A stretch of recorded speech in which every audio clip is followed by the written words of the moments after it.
In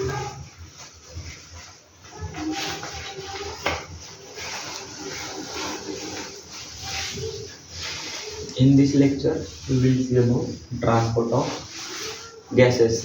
तो gases का transport कैसे होता है, that is O2 and CO2 का ट्रांसपोर्ट कैसे होता है वो हम यहाँ पे देखेंगे। तो blood it is a medium for transport of gases. Blood एक मीडियम है that is responsible for transport of O2 and CO2।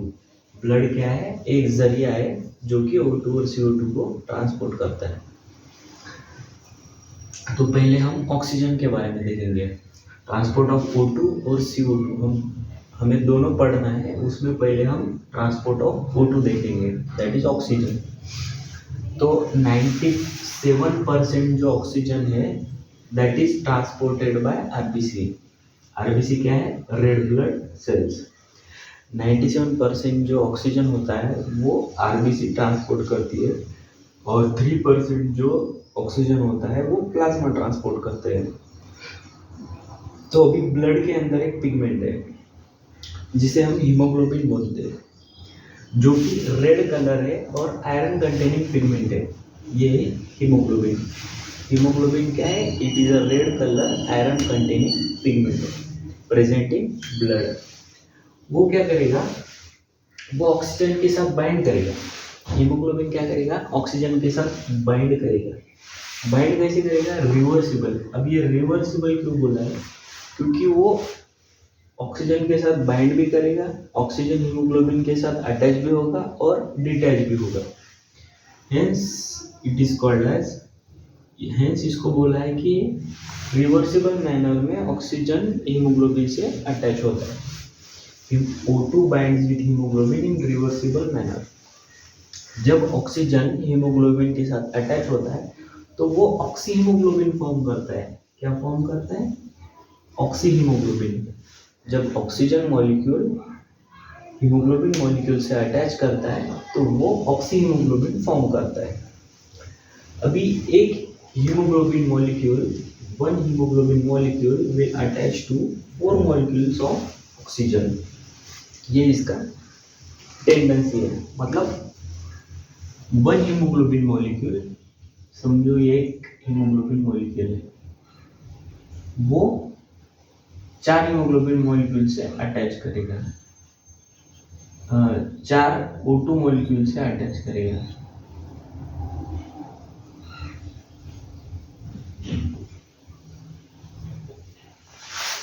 One haemoglobin molecule, ये एक हीमोग्लोबिन मॉलिक्यूल ऑक्सीजन के 4 हीमोग्लोबिन मॉलिक्यूल, ऑक्सीजन के 4 मॉलिक्यूल से अटैच कर रहा है। One haemoglobin molecule will attach to 4 oxygen molecule.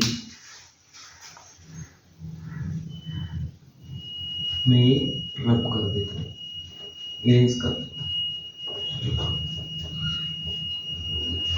यहाँ तक समझ में आया। अभी ऑक्सीजन का बाइंडिंग हीमोग्लोबिन से कैसे होता है। तो ऑक्सीजन का जो बाइंडिंग हीमोग्लोबिन से वो 4 फैक्टर पे डिपेंड करता है, जिसमें से आता है partial pressure of O2, partial pressure of CO2, concentration H+ concentration and temperature. अभी ये जो 4 चीजें है that is partial pressure of O2, partial pressure of CO2, H+ concentration and temperature. ये 4 चीज़ों पे डिपेंड करता है कि ऑक्सीजन मॉलिक्यूल हीमोग्लोबिन से कैसे अटैच करेगा। तो इसके वेरियस एक पर्टिकुलर प्रेजेंटेशन है जिसकी वजह से ऑक्सीजन हीमोग्लोबिन के साथ अटैच करेगा। अब तक सिर्फ इतना ध्यान रखो कि ये 4 चीज़ों पे binding of oxygen with haemoglobin depend करता है। तो अभी ये H+, तो H+ कॉन्सेंट्रेशन क्या है, आप पीएच स्केल जानते हैं, पीएच स्केल, ये सपोज पीएच स्केल 1/740। तो H+ कॉन्सेंट्रेशन अगर ज्यादा है तो पीएच क्या होगा, कम होगा, तो वो कंडीशन क्या होगा, एसिडिक होगा। अगर एच प्लस कॉन्सेंट्रेशन कम है तो पीएच थोड़ा ज़्यादा होगा, तो वो कंडीशन क्या होगा, मतलब पीएच 1 to 7 तक तो एसिडिक ही है ना, लेकिन अगर एच प्लस कॉन्सेंट्रेशन कम है तो एच प्लस कॉन्सेंट्रेशन ज़्यादा है तो पीएच कम होगा, मतलब वो कंडीशन एसिडिक होगा। और एच प्लस कॉन्सेंट्रेशन ज़्यादा है तो एच प्लस कॉन्सेंट्रेशन अगर ज़्यादा है तो पीएच कम होगा, मतलब एसिडिक कंडीशन। और एच प्लस कॉन्सेंट्रेशन कम है तो पीएच ज़्यादा होगा, और 7 से आगे वो बेसिक हो जाएगा। ये कंडीशन पे वो एसिडिक होगा 1 to 7 तक, और 7 से 14 तक बेसिक हो जाएगा। सिंपली फाइनल बात यही है, अगर एच प्लस कॉन्सेंट्रेशन ज़्यादा है तो पीएच कम होगा। पीएच कम मतलब एसिडिक कंडीशन।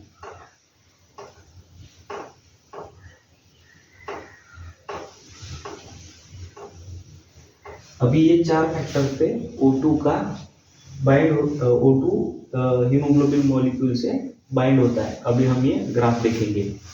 तो इस ग्राफ में क्या दिया है, ये X axis, this is X axis, this is Y axis. तो एक्स एक्सिस पे partial pressure of O2 plot किया गया है। तो जैसे यहाँ पे क्या हो रहा है, प्रेशर बढ़ रहा है 20, 40, 60, 80, 100, किसका, O2 का, पार्शियल प्रेशर ऑफ O2। और y एक्सिस पे क्या है, saturation of haemoglobin with O2, 20, 40, 60, 80, 100, मतलब जैसे जैसे y एक्सिस बढ़ रहा है तो saturation of haemoglobin with oxygen बढ़ रहा है।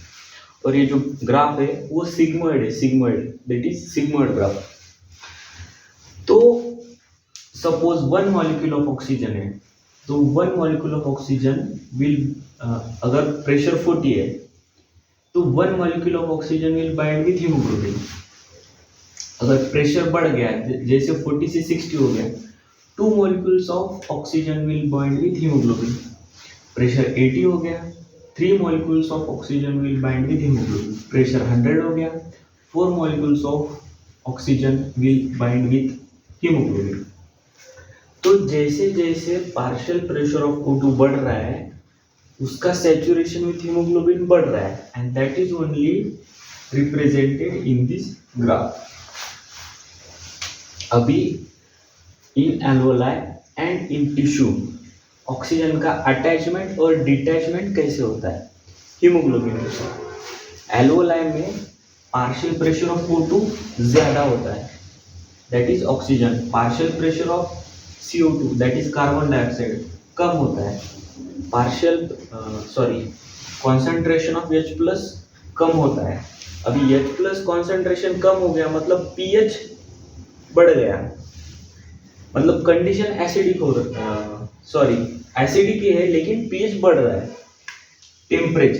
टेम्परेचर कम है तो क्या होगा, पार्शियल प्रेशर ऑफ ऑक्सीजन ज्यादा है तो haemoglobin will bind with O2 will bind with hemoglobin and it will form oxyhaemoglobin. O2 molecule क्या कर रहा है, हीमोग्लोबिन के साथ अटैच हो रहा है और क्या फॉर्म कर रहा है, ऑक्सीहीमोग्लोबिन। एंड ये प्रोसेस को हम क्या बोलेंगे, एसोसिएशन। एसोसिएशन किसका, ऑक्सीजन मॉलिक्यूल का हीमोग्लोबिन के साथ। एक haemoglobin molecule 4 molecule of O2 के साथ अटैच हो रहा है। अभी ये हीमोग्लोबिन क्या करेगा, हीमोग्लोबिन किधर प्रेजेंट है, तो आरबीसी में प्रेजेंट है, रेड ब्लड सेल्स में। तो वो क्या करेगा, हीमोग्लोबिन 4 मॉलिक्यूल्स ऑफ ऑक्सीजन को ट्रांसपोर्ट अपने साथ लेके जाएगा। कहाँ लेके जाएगा, कोई भी टिश्यू में जहाँ पे ऑक्सीजन का रिक्वायरमेंट है। अभी टिश्यू के अंदर क्या होता है, टिश्यू के अंदर मेटाबॉलिज्म होता है। मेटाबॉलिज्म की वजह से वहाँ पे प्रोडक्शन ऑफ कार्बन डाइऑक्साइड होता है, तो partial pressure of CO2 will increase. वहां पे पार्शियल प्रेशर ऑफ CO2 ज्यादा होगा, H प्लस कॉन्सेंट्रेशन ज्यादा होगा, pH कम होगा, टेम्परेचर ज्यादा होगा, एंड O2 को तो उन्होंने यूटिलाइज कर लिया तो पार्शियल प्रेशर ऑफ O2 कम हो जाएगा। तो जो हीमोग्लोबिन ऑक्सीजन लेके आ रहा है वो ऑक्सीजन को डिटैच कर देगा और टिश्यू को ट्रांसपोर्ट कर देगा। सिंपली यही प्रोसेस होने वाला है इन एल्वोलाई में और इन टिश्यू में। ये 4 फैक्टर डिपेंड करेंगे कि ऑक्सीजन का बाइंडिंग हीमोग्लोबिन के साथ कब होगा और ऑक्सीजन का हीमोग्लोबिन के साथ डिटैचमेंट कब होगा, that is association and dissociation. अभी 100 ml ऑफ ऑक्सीजनेटेड ब्लड, जो ऑक्सीजनेटेड ब्लड होता है जिसमें O2 प्रेजेंट होता है, 100 ml of oxygenated blood will carry 5 ml of O2 to tissue. 100 ml of oxygenated blood carries 5 ml of O2 to the tissue, and this is a whole process of transfer of oxygen. Oxygen का association कैसे होगा haemoglobin के साथ और dissociation कैसे होगा, haemoglobin से dissociate कैसे होगा और एसोसिएट कैसे होगा, ये यहाँ पे टिश्यू में और एल्वोलाई में किया गया है। And this graph we can call it as a sigmoid graph. तो अभी हम ट्रांसपोर्ट ऑफ CO2 के बारे में देखेंगे। तो CO2 when combine with HB that is haemoglobin it form carbamino haemoglobin, और ये कार्बामिनो हीमोग्लोबिन के फॉर्म में CO2 का ट्रांसपोर्ट होता है। जैसे when oxygen combined with haemoglobin it form oxy haemoglobin, वैसे ही when CO2 combined with haemoglobin it form carbamino haemoglobin. ये जो बाइंडिंग होता है CO2 का और हीमोग्लोबिन का, ये पार्शियल प्रेशर ऑफ O2 पे CO2 पे डिपेंड करता है। Binding is depend upon partial pressure of CO2 of what? CO2 and hemoglobin.